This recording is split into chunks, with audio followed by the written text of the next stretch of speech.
Lesson 3-9, Finding Square Roots.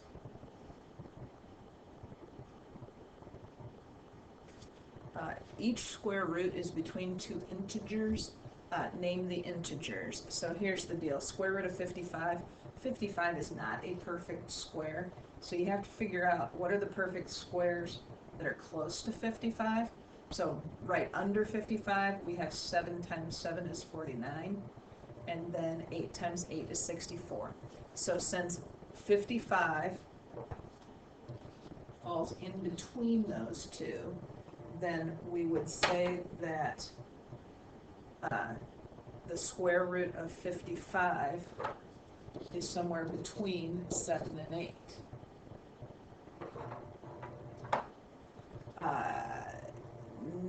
This one here, negative square root of 90. Well, what perfect square falls right below it or above it? You're probably thinking about 100. Square root of 100 equals 10. And the one underneath that would be the square root of 81 equals 9. And so it's going to fall somewhere between 9 and 10, but we've got a negative in front of it.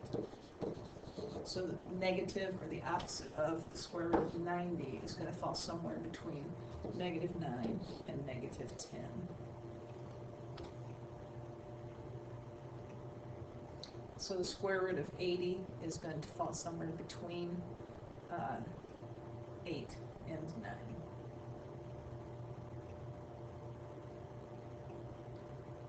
The opposite of the square root of 45, we've got 36, 6 times 6, and we've got 49 is 7 times 7, so the square root of 45 is between 6 and 7, and the opposite of the square root of 45 is between negative 6 and negative 7. Okay, let's do a little word problem. You want to sew fringe on a square tablecloth, I know you do, with an area of 500 square inches. Calculate the length of each side of the tablecloth and the length of the fringe you will need to the nearest tenth of an inch. Okay, so here's our lovely square tablecloth. The area equals 500. Now they want this within to the nearest tenth of an inch, so that means we're going to have to use our calculator for this. So if the area of that equals 500, I put the square root of 500 into my calculator, and that comes out to 22.36 and some more. So each one of these sides is going to be 22.36 plus some more. So if we're going to have to put fringe around that, well, there are 4 of those, so I'm going to put times 4 into my calculator.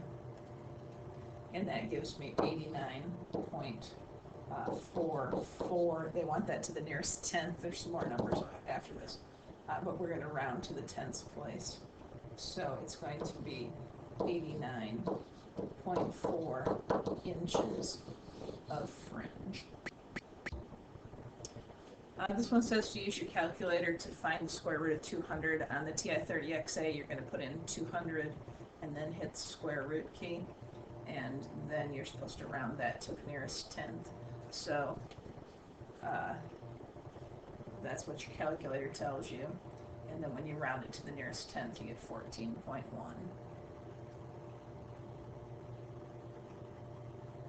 Here are some problems that you can try on your own.